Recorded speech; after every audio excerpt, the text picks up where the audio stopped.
우리 교회는 이번 5월 말에 있을 가족 수련회에서 이제 우리 교회로 보면 세 번째 요셉 프로젝트를 합니다. 요셉 프로젝트가 아직 뭔지 잘 모르시는 분들이 있을까 해서 설명을 먼저 조금 드리면, 제가 아시는 대로 목회 상담을 공부했습니다. 공부하면서 목회 상담에서 가장 첫 시간, 또 가장 중요하게 다루는 시간이 Dynamics of Spiritual Life라는 시간이 있습니다. 그것은 이제 목회 상담의 가장 기본적인 사항들을 한 학기 동안 공부하는 것인데요. 그 시간에 배운 것들을 중심으로 해서 또 여러 상담의 경험들을 모아서 프로그램을 하나 만들었습니다. 한국인들의 상담에 대한 두드러진 특징이 하나 있다면, 우리들은 대부분 다 우리 자신을 이렇게 드러내는 것, 특히 우리의 연약함들을 다른 사람에게 말하는 것이 익숙하지 않은 사람들입니다. 그래서 할 수 있다면 굳이 내가 다른 사람에게 나를 다 이야기하고 또 의견을 묻고 하는 것보다, 할 수 있다면 하나님의 말씀이라는 거울을 앞에 놓고 우리가 다양한 방식으로 나의 문제들을 설명하고 점검하고, 그래서 우리가 변화의 포인트들을 잡아서 변화의 계기를 마련할 수 있으면 좋겠다라고 하는 것이 요셉 프로젝트의 기본적인 취지입니다. 우리가 이것을 교회에서 프로그램으로 하면 좋은 점이 있습니다.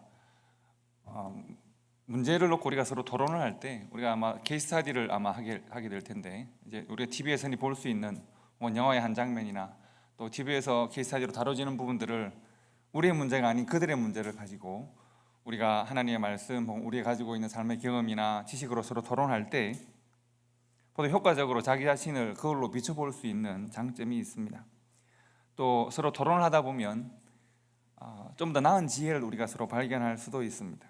나 아닌 다른 사람들도 나와 비슷한 문제로 고민하고 있구나 라고 하는 것도 발견할 수 있고, 같은 문제에 대해서 이렇게 다른 시각이 있을 수도 있구나 라고 하는 것도 발견할 수가 있습니다.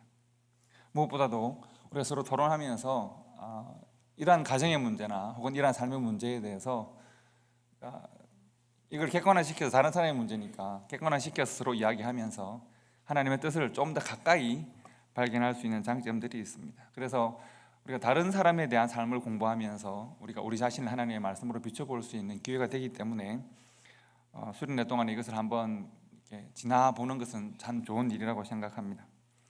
가족 수련회 2박 3일 동안 우리가 4번 시간을 나누어서 말씀을 나눌 텐데, 근데 그건 사실 시간이 충분하지는 않습니다. 그래서 이번 주와 다음 주, 그리고 그 다음 주 3주 동안 가족 수련회에서 우리가 마치 수련회를 하면 또 말씀을 나누고 해야 되니까 말씀으로 나눌 내용들을 주일에 먼저 말씀을 주제별로 나눌 것입니다. 나누고 거기 가면 가능하면 하나님의 말씀의 기본적인 부분들을 나누겠지만, 그러나 짧게 말씀을 나누고 우리가 서로 같은 것을 토론하고 생각을 나누는 데 집중을 하려고 합니다. 그래서 이번 주부터 3주 동안은 세 가지 주제로 나누어서 세 주제에 대해서 말씀을 먼저 여러분들과 나누고 여러분들에게 고민할 수 있는 주제들을 드리려고 하는 것입니다.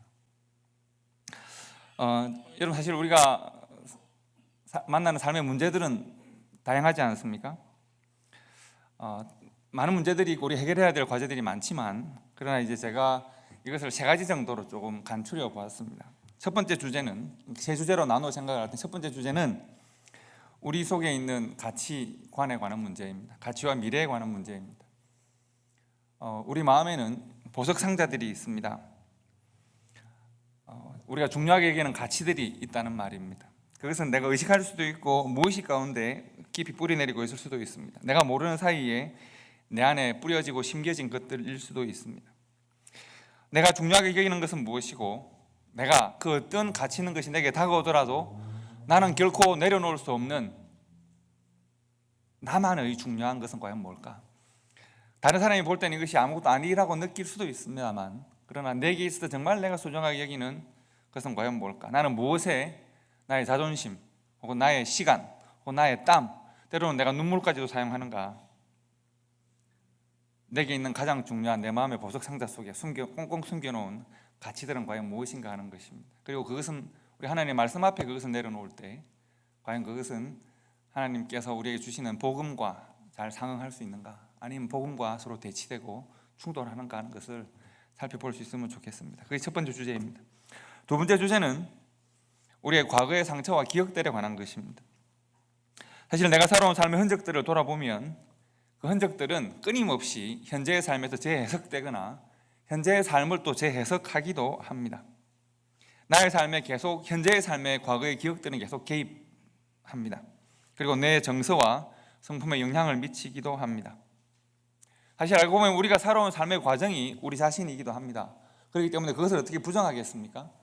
하지만 우리의 기억들은 굉장히 선택적입니다. 여러분, 기억이 선택적이라는 말에 동의하십니까?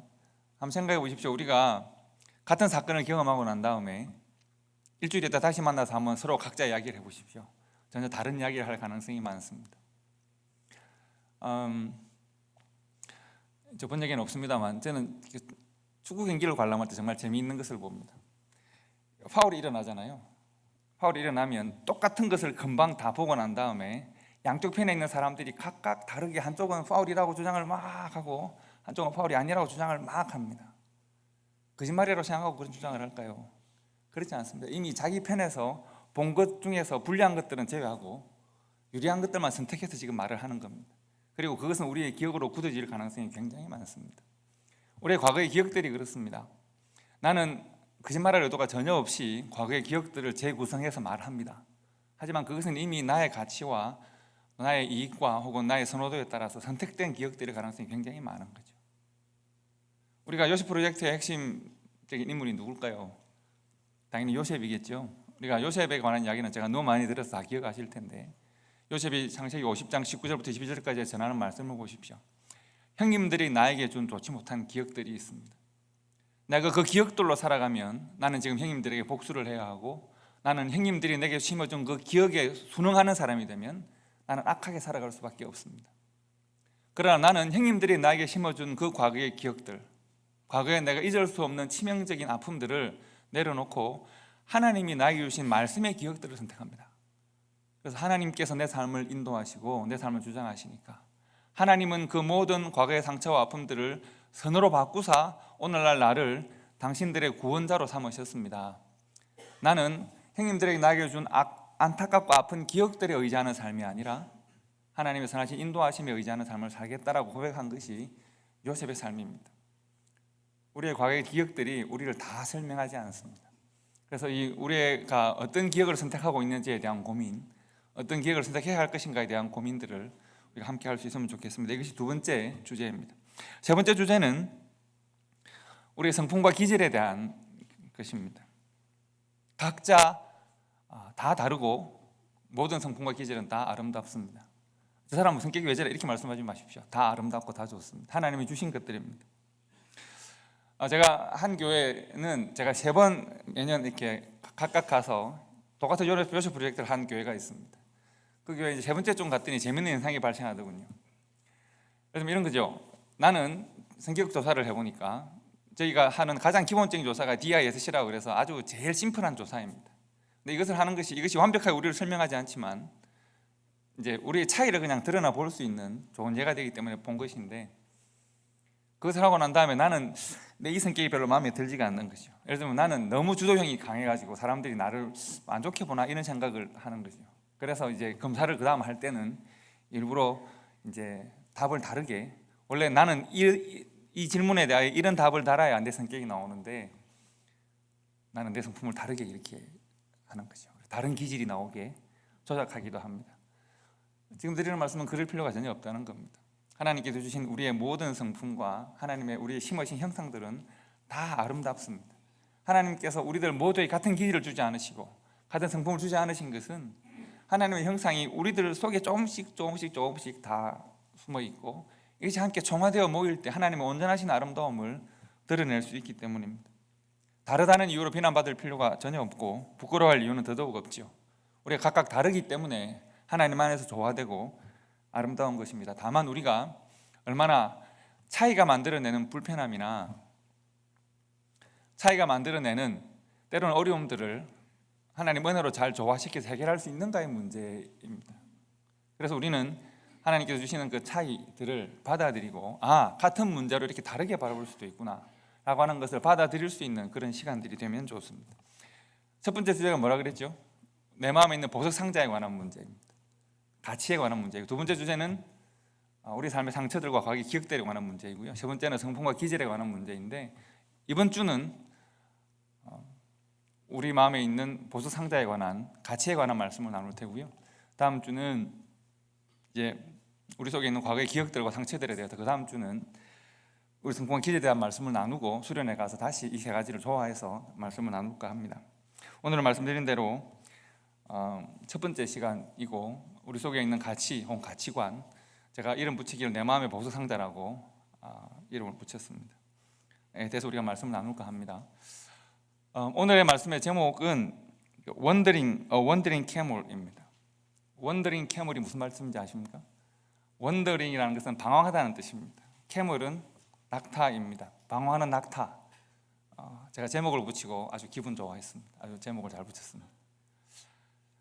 여러분, 그 플랜트 중에서 원더링 주라고 하는 플랜트가 있습니다. 혹시 아시는지 모르겠는데요, 이런 제목 들어보셨습니까? 저 플랜트입니다. 마침 우리 교회 하나가 있어서 제가 보여드리려고요. 이게 원더링 주라고 하는 플랜트입니다. 보신 적 있으십니까? 원더링 주는 이것은 한 스템씩 뽑을 수 있고요, 물에 담가놓으면 저절로 뿌리가 이렇게 나오는 아주 생명력이 강한 겁니다.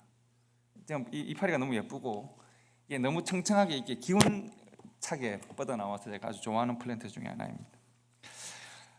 근데 제가 궁금했었습니다. 원더링 주라고? 원더링 주가 뭘까를 궁금해서 한번 찾아봤습니다. 이건 스파이더 워츠라고 불리기도 하는 풀인데요. 왜 원더링 주라고 했을까? 왜 유태인은 방황을 할까? 왜 이렇게 이름을 붙였지라고 찾아봤습니다.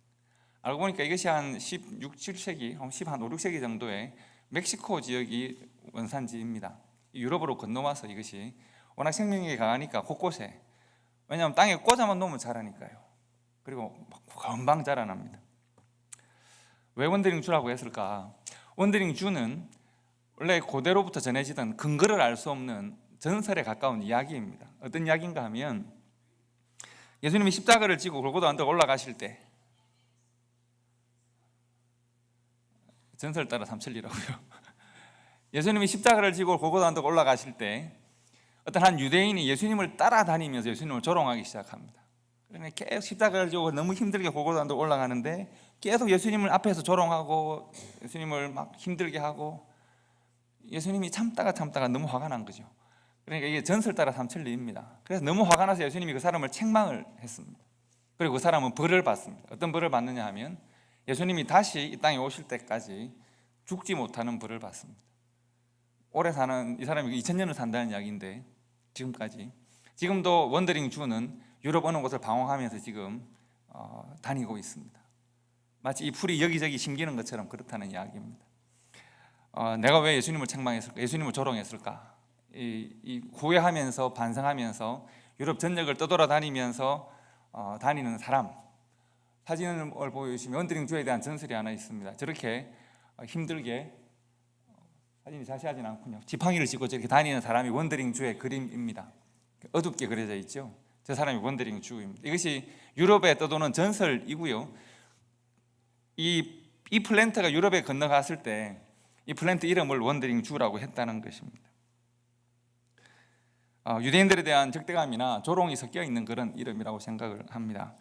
오늘 말씀은 원더링 주가 아니라 원더링 캐물입니다. 원더링 성도들일 수도 있습니다. 여러분, 지난주에 말씀을 기억하시면 좋겠는데요, 지난주에 제가 누구에 대한 말씀을 드렸는지 기억하십니까? 삭개오와 그리고 또 열머나에 관해서 말씀을 드렸습니다. 삭개오 열머나를 관계지어 말씀을 드렸습니다. 그래서 오늘도 삭개오와 그리고 삭개오 사건이 있기 전에 있었던 한 사건을 통해서 우리가 말씀을 나눌까 합니다. 오늘은 예수님께 영생에 관해 질문을 했던 한 바리새인 청년에 관한 이야기를 여러분들에게 먼저 드릴까 합니다. 여러분, 아마도 성경을 좀 아시는 분들, 여러분들 다 이 사람을 기억하실 겁니다. 한 청년, 관리가 있습니다. 그리고 바리새인입니다. 그는 꽤 괜찮은 사람으로 보입니다. 성경이 소개하는 그 사람은 당시 유대 사회에서 성공한 사람입니다. 예수님께서 누가복음 18장에서 당시 기득권을 가지고 있었던 그 사회를 굉장히 강력하게 비판하시거든요. 그리고 세리와 바리새인을 비교해 설명하시고, 불의한 재판관과 과부를 비교해 설명하시고, 어린아이들과 어른들을 설명하시는데, 예수님께서 강력하게 기득권을 가지고 스스로를 위하여 살아가고 이기적으로 살아가는 사람들을 비판하셨습니다. 그리고 비판받는 사람에게 속한 한 관리가 예수님께 나옵니다. 실컷 책망을 듣고 비판을 받았는데 그럼에도 불구하고 예수님께 나온다는 것은 좋은 일일까요? 나쁜 일일까요? 당연히 좋은 일이죠. 이렇게 실컷 책망을 받고 비난을 받았는데도 예수님께 나와서 신앙적인 질문을 한단 말이죠. 어떤 질문일까요? 당신의 나라에 관한 질문입니다. 지금 보니까 우리가 믿고 있던 것 아는 것과는 다른 가르침을 주시고 계신데, 그러면 당신의 나라에 들어가면 어떻게 해야 됩니까? 어떻게 해야 영생을 얻을 수 있습니까? 를 질문한 것입니다. 여러분, 이 사람은 괜찮은 사람입니다. 사회적으로 성공한 사람이고 영적으로도 민감한 사람이고 또 양심적으로 살고자 하는 의지가 있는 사람입니다. 그런데 예수님과의 만남의 결과는 아주 비참합니다. 성경에 보면 그가 근심하여 돌아갔다고 합니다. 누가복음뿐만 아니라 다른 복음에서도 이 이야기가 나오는데요, 그가 근심하면서 돌아갑니다. 왜 그가 근심하면서 돌아갔을까요?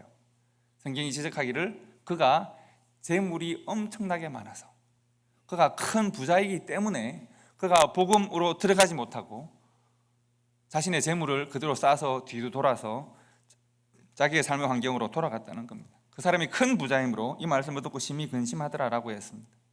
그의 이름이 바로 원더링 주입니다. 우리 이 사건을 이해하려면 누가복음 18장 9절부터 14절을 먼저 봐야 합니다. 예수님께서 한 비유를 예수님의 제자들과 청중들에게 주십니다. 18장 9절을 먼저 보시면, 또 자기를 의롭다고 믿고 다른 사람을 멸시하는 자들에게 이 비유로 말씀하시되, 예수님께서는 이미 바리새인들을 저 편에 두셨습니다. 자기를 의롭다고 믿고 다른 사람을 멸시하는 자들에 대하여 비유를 주십니다. 그리고 두 사람을 가져오십니다. 한 사람은 바리새인, 다른 한 사람은 세리입니다. 바리새인은 서서 따로 기도하여 이르되, 하나님이여, 나는 다른 사람들 곧 토색, 불의, 간음하는 자들과 같지 아니하고 그리고 이 세리와도 같지 아니함을 감사합니다. 나는 일회에 2번 금식하고 소득의 11조를 드립니다. 세리는 멀리 서서 감히 눈을 들어 하늘을 쳐다보지도 못하고 다만 가슴을 치며 이르되, 하나님이여 불쌍히 여기소서, 나는 죄인으로소이다 하였느니라. 내가 너희에게 이르노니 이에 저 바리새인이 아니고 이 사람 세리가 의롭다 하심을 받고 그의 집으로 내려갔느니라. 무릇 자기를 높이는 자는 낮아지고 자기를 낮추는 자는 높아지리라. 예수님께서 두 사람을 픽하셔서 이야기 속의 세계로 데리고 오십니다. 한 사람은 누구라고요? 바리새인. 한 사람은 세리입니다. 그리고 예수님께서는 바리새인이 아닌 세리가 하나님 앞에서 의롭다 하심을 받았다고 했습니다. 이 이야기를 들은 모든 사람들은 다 어머나 그럴 리가요, 다 놀라게 됩니다. 왜 그럴까요? 왜 이 사람들은 다 동의하지 못하고 놀라게 될까요? 바리새인들과 세리는 당시 사회에서는 천냥지차이기 때문입니다. 바리새인들은 존경받는 또 종교적 권력과 무엇보다도 도덕적 권위를 가지고 있는 사람들입니다. 세리는 손가락질을 받는 사람들입니다. 세리는 멸시받는 사람들입니다. 분노와 비난의 대상이었습니다. 그런데 왜 예수님께서는 세리가 하나님 앞에 의롭다 하심을 받다 하는가? 여러분, 사람들은 본능적으로 자신의 존재를 자랑하고 싶어 하는 것 같습니다. 예수님께서 만났던 이 바리새인 또한 자랑거리가 많은 사람입니다. 이 바리새인은 도덕적인 삶, 윤리적인 삶을 삽니다. 그리고 신앙적으로도 아주 뛰어난 사람입니다. 이미 바리새인이라고 하면 학문적으로도 사회적 지위에서도 탁월합니다. 그리고 심지어 그는 도덕적으로 살고 영적으로 살고 학문적으로나 사회적으로 성공을 한 사람이고 심지어 돈까지 많은 사람입니다. 가진 것이 많습니다. 자랑할 것이 많은 사람이죠. 부러울 것이 없는 사람입니다. 그런데 그가 뭔가 하나를 만났습니다. 예수라는 한 청년이 랍비가 나타나서 유대 전쟁을 떠돌면서 나 같은 사람을 비판하고 비난합니다. 내가 하나님 앞에서 의롭다 하심을 입지 못했다고 나를 말을 합니다. 과연 그럴까? 그래서 이 사람은 예수님 앞으로 과감하게 나갑니다. 내 삶을 날카롭고 강력하게 비판하는 한 사람, 유대 땅에 새로운 회개의 발음을 일으킨 사람, 스스로 하나님 아들이고 메시아라고 주장하는 사람, 그 사람에게서 내가 인정을 받겠다고 생각합니다. 왜냐하면 내가 아무리 나를 살펴봐도 나는 부족한 것이 없습니다. 다만 당신이 나를 인정하지 못한다면 나는 내 삶에 부족한 바로 그것 하나, 당신으로부터 인정받는 것까지도 내가 채우겠다는 생각입니다. 그래서 예수님께 나와서 당신의 나라 영생은 과연 어떤 것입니까?를 묻습니다. 다른 성경에도 보시면 예수님과 이 청년 바리새인 관리와의 대화가 소개되어 있습니다. 예수님께서 하나님 말씀대로 살아가라고 주장하십니다. 가르치십니다. 그런데 그가 자신 있게 말합니다. 하나님의 계명 정도는 나는 어려서부터 너무 잘 지켜왔습니다. 그 정도는 뭐 껌처럼 내가 해결할 수 있습니다. 아니 그 정도 가지고 지금 저를 비판하신단 말입니까? 예수님께서 그에게 주신 답은 누가복음 18장 22절의 말씀입니다. 예수님께서 이 말을 들으시고 이르시되 너에게 아직 한 가지 부족한 것이 있는데 너에게 있는 것을 다 팔아서 가난한 자들에게 나눠주고 그리고 나를 따를 수 있겠느냐를 물으십니다. 예수님께서 지금 그 관리의 바리새인의 마음속에 있는 가치에 관하여 질문하시는 겁니다. 여러분 그 바리새인은 수많은 가치들, 내가 소중하게 여기는 것들을 가지고 있습니다. 바리새인으로서의 사회적 지위나 체면 혹은 바리새인으로서의 종교적 권위 이런 것들 다 가지고 중요한 것들입니다. 하지만 보다 나은 것, 보다 중요한 것을 얻기 위해서는 바리새인으로서의 체면 정도는 좀 내려놓을 수 있습니다. 율법을 잘 지키려고 하면 얼마나 부지런해야 할까요? 그래서 종교 생활을 위한 좀 나태함이나 게으름도 내가 정리할 수 있습니다.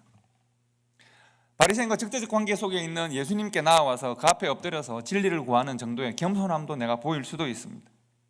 나는 내 마음에 중요한 것들이 많고 보아들이 많지만 오케이, 내가 다 포기할 수 있습니다. 그런데 예수님께서는 그래, 너 그렇게 할 수 있겠지. 하지만 포기할 수 없는 것, 이것조차도 너가 할 수 있는지를 물어보십니다. 그가 할 수 없는 가장 그의 마음 깊은 곳에 있는 가장 소중한 것은 무엇이었을까요? 재물이었습니다. 예수님께서는 그가 가지고 있는 것들 중에서 가장 숨겨놓은 깊은 곳에 있는 소중한 가치의 복음으로 도전하십니다. 그는 자신이 가지고 있는 보물을 움켜쥐고 근심하면서 예수님께 돌아서서 복음으로부터 멀어지기를 선택합니다. 복음이 다가오면 내가 불안해집니다. 복음이 내 속에 있는 가치와 충돌하기 때문에 그렇습니다. 제자들이 놀랍니다. 사람들이 다 놀랍니다. 예수님, 이 정도면 훌륭하죠.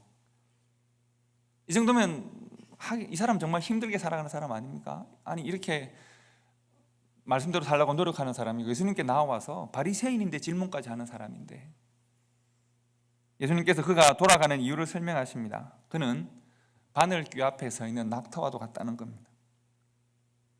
바늘귀 앞에 서 있는 낙타. 낙타는 바늘귀로 들어갈 수 있을까요? 없습니다. 들어가고 싶을까요? 천만에요. 낙타는 바늘귀에 들어가기 쉽지 않을 겁니다. 제자들이 이구동성으로 말합니다. 아니 예수님, 말씀이 되는 이야기를 하셔야죠. 바늘귀는 뭐, 낙타는 도대체 뭡니까? 낙타가 바늘귀로 왜 들어갑니까? 누가 천국에 들어갈 수 있단 말입니까? 지금 그들이 상상할 수 있는 가장 큰, 당장 그들이 모두가 공감할 수 있는 가장 큰 동물인 낙타를 예수님께서 하나 끄집어 오셨고 그들이 만날 수 있는 가장 작은 구멍인 바늘귀 하나를 가져오셔서 가장 큰 것과 가장 작은 것을 비교하고 들어갈 수 있겠는가를 예수님께서 말씀하셨는데 예수님, 안 되죠 라고 말씀합니다. 여러분은 된다고 생각하십니까? 상식으로 되지 않는 일입니다.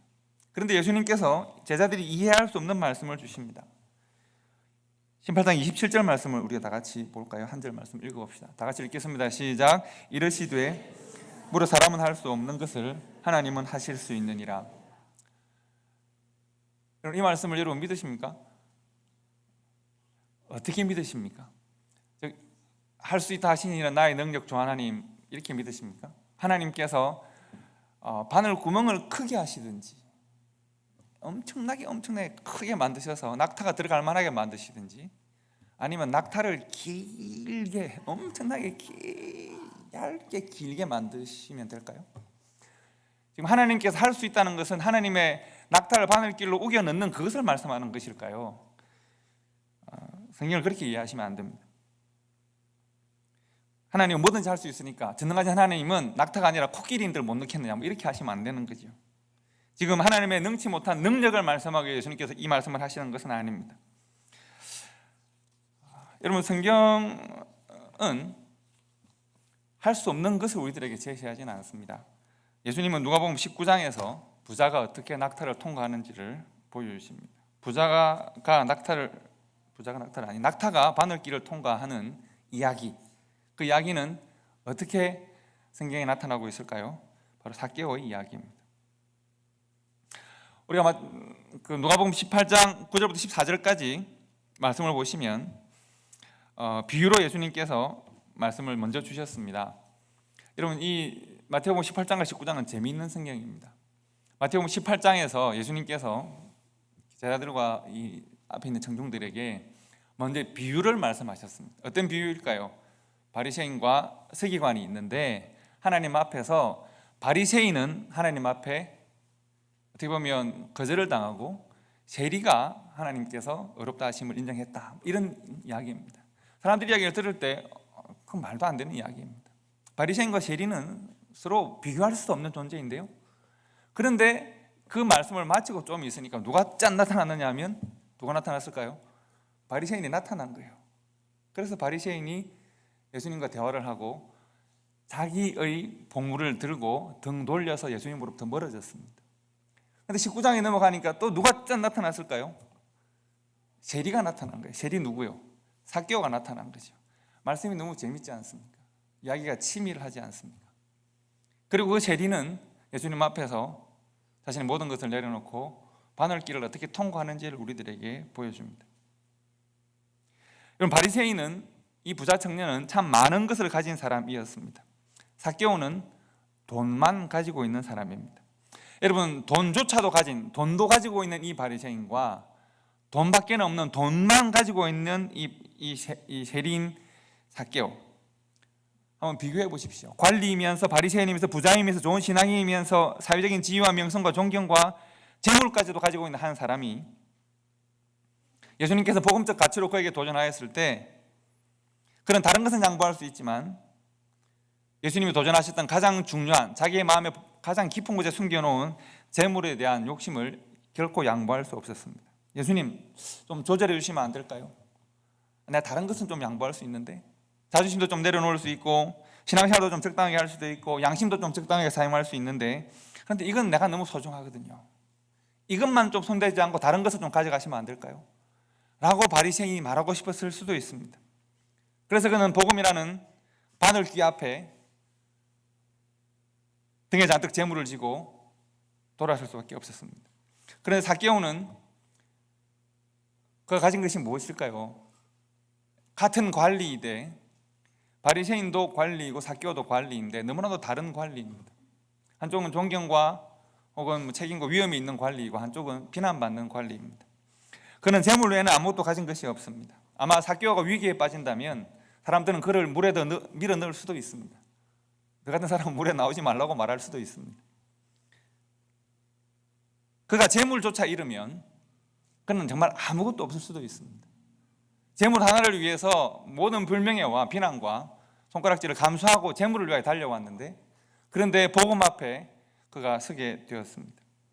자신에게 있는 단 하나의 가치, 복음이 그 재물과 충돌하고 있습니다.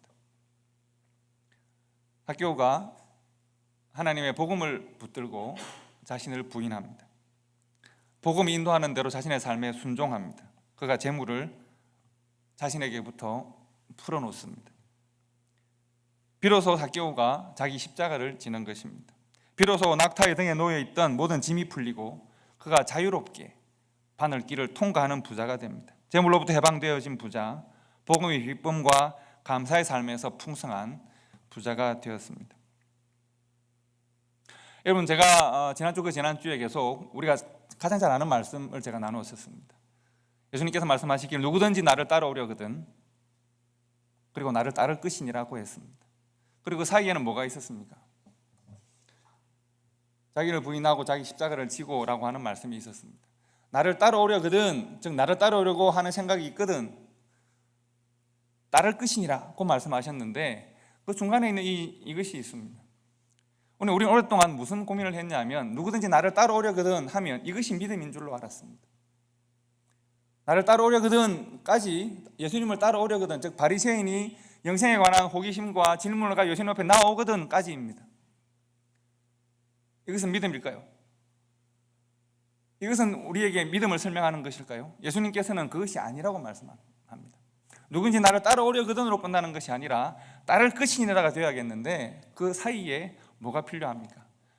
누군지 나를 따라오려거든 바늘길을 통과하라는 것입니다. 누군지 나를 따라오려거든 자기 십자가를 지는, 자기를 부인하는 그러한 과정이 필요하다는 것인데, 바리새인은 수많은 것을 가지고 있었지만 그것을 하지 못하는 한 사람이었고, 삭개오는 그것을 하는 한 사람으로 우리들에게 그려집니다. 바늘귀의 다른 이름은 십자가입니다. 낙타가 바늘귀 앞에서 방황합니다. 성도가 십자가 앞에서 방황하는 것과 같습니다. 이번 성경은 하나님의 기억이면서 우리를 향한 목적을 가지고 기록되었습니다. 누가복음 18장과 19장은 참 아주 재미있는 구조를 가지고 있습니다. 말씀드린 대로 18장에서 바리새인과 세리의 비유를 들려주시고, 바리새인을 만나시고, 19장에서는 세리를 만나시고, 그리고 그 사이에 바늘귀 하나를 우리들에게 놓아주신 것입니다. 바늘귀를 우리에게 놓아두고 너희들은 어떻게 할 것인가를 우리들에게 물으십니다. 스스로 의롭기 때문에, 스스로 만족하기 때문에, 스스로 가진 것이 많기 때문에 나는 변화될 것이 없다고 여겼던 한 사람, 나는 변화되지 않아도 생각하는 한 사람은 비록 복음과 구원에 대해 관심은 많았지만 삶을 변화시키는 데는 실패합니다. 바늘귀 앞에 고민하는 낙타는 등에 있는 짐을 풀지 못합니다. 마음속에 품고 있는 보수상자를 내려놓지 못합니다. 그는 돌았습니다. 그러나 자신이 변하지 않으면 아무 희망이 없다고 생각하는 한 사람은 그동안 자신의 삶을 지탱하던 재물을 내려놓습니다. 조심스럽게 그리고 당당하게 바늘귀로 들어갑니다. 안 될 줄 알았는데 들어가 보니 바늘귀가 내가 충분히 들어갈 만큼 넓습니다. 못 갈 줄 알았는데, 예수님만이 그 길을 걸어갈 줄 알았는데 예수님께 순종하고 걸어가 보니, 나를 부인하고 자기 십자가를 져보니 예수님과 함께 십자가의 길을 걸어갈 수가 있습니다. 바늘귀는 말씀드린 대로 다른 말로 하면 십자가 혹은 십자가의 길입니다. 자신을 부인하는 사람에게 주어지는 구원의 길이 십자가의 길입니다. 삭개오는 우리가 어떻게 바늘귀로 통과한 부자로 살 수 있는지 좋은 예가 됩니다. 사람이 가지고 있는 가치는 바늘귀로 들어가는 것을 부정합니다. 사람이 가지고 있는 가치로는 결코 바늘귀로 들어갈 수 없지만, 하나님 나라의 가치, 하나님은 낙타가 아니라 코끼리나 공룡도 바늘귀를 넉넉하게 들어갈 수 있도록 우리를 인도합니다. 하나님의 나라라는 가치는 세상의 어떤 가치보다 고결하고 아름답기 때문에 그렇습니다. 그것을 깨달은 삭개오는 과감하게 자기가 있는 것을, 모든 것을 내려놓고 말씀을 따라 순종했더니 어느새 바늘길을 지나와 있는 자신을 발견하게 되는 것입니다. 그것을 깨닫지 못한 관리는, 그것을 깨닫지 못한 바리새인은 자기 가치를 붙들고 바늘귀에서 등 돌리고 있는 모습이죠. 성도 여러분, 예수님께서 이 모든 말씀을 제자들에게 들려주시고 또 보여주신 이유는 뭘까요? 비유를 먼저 보여주시잖아요. 비유를 들려주시잖아요. 비유 안에 바리새인과 세리가 있었거든 이렇게 말씀하시잖아요. 그런데 비유를 말씀하시는데 좀 있으니까 바리새인이 딱 나타나고, 좀 있으니까 세리가 딱 나타나고, 비유에서 말씀한 그대로 바리새인은 등 돌려 돌아가고 세리였던 삭개오는 복음으로 더욱 깊이 들어오거든요. 예수님께서 왜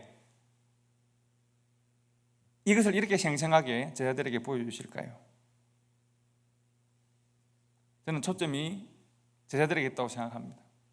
베드로가, 요한이, 야고보가 원더링 캠을이기 때문에 그렇습니다. 아직 예수님의 제자들은 바늘길을 통과하지 못했습니다. 그들은 십자가 앞에서 등 돌리는 사람들입니다. 그들은 십자가 앞에서 자신의 살 길을 찾아 돌아간 사람들입니다. 아직도 그들은 복음의 바늘길로 들어오지 못했습니다. 그들은 여전히 원더링 캐물들입니다. 그리고 그들에게 부활의 주님이 임하시고 성령 하나님이 그들을 인도하셔서 그들을 붙들고 함께 바늘길을 통과하시지 않습니까? 여러분, 그리고 오늘 여러분과 제 앞에 예수님께서는 이 말씀을 왜 들려주실까요? 2000년 전에 제자들에게 들려주셨던 이 말씀을 제자들 또한, 그들 또한 원더링 캐멀이었음을 왜 우리들에게 보여주실까요? 우리 또한 kind of 원더링 캐멀들이기 때문에 그렇습니다. 우리가 바늘길을 통과해야 합니다. 우리가 십자가의 길을 가야 합니다. 누구든지 나를 따라오려거든 나를 따를 것이라의 말씀에 우리도 들어가 있습니다. 우리도 무엇을 해야 할까요? 우리를 부인하는 일과 십자가의 길을 따르는 일들을 우리가 순종할 수 있어야 합니다. 우리 또한 바늘길 앞에서 고민하고 있는 낙타이기 때문에 그렇습니다. 한 번만 통과하면 끝일까요? 그렇지 않습니다. 우리의 삶에는 또 다른 이름의 수많은 바늘길들이 놓여져 있고 우리는 때마다 시마다 그 바늘길을 통과해야 될 여러 가지 시험들을 곳곳에서 만나게 됩니다. 내가 나의 소중한 가치들을 붙들고 때로는 그 가치들은 나의 자존심과 관련이 있고 혹은 나의 포기하지 못하는 권력과 관계가 있고 명예와 관련이 있고 혹은 재물과 관련이 있고 수많은 것들이 서로 연관지어서 내 속에 가치들로 숨어 있는데 복음이 그 가치들에 부딪힐 때마다 복음과 그 가치들이 충돌할 때마다 우리는 원더링 캐물이 되어서 고민합니다. 예수님께서 바늘길 너머에서 우리를 기다리고 계시고 우리가 과연 복음을 선택하고 하나님 나라의 가치를 선택하고 어느새 내가 쑥 하고는 바늘길을 통과할 수 있는지를 우리 주님께서 기다리고 계십니다. 우리는 바늘길을 지나갈 수 있을까? 우리는 바늘길을 패스할 수 있을까? 이 땅의 논리가 아니라 우리가 하나님의 나라의 가치를 따라서 내가 지금 바로 이 문제에 대하여 내가 선택하고 내 삶에 대하여 하나님의 나라의 논리를 따라 살아갈 수 있을까? 복음을 따라 변화된 인격과 변화된 성품과 변화된 삶의 선택들을 지향할 수 있을까? 우리를 기다리시는 바늘길 너머의 예수님을 우리가 기쁘게 만날 수 있을까? 기도하겠습니다.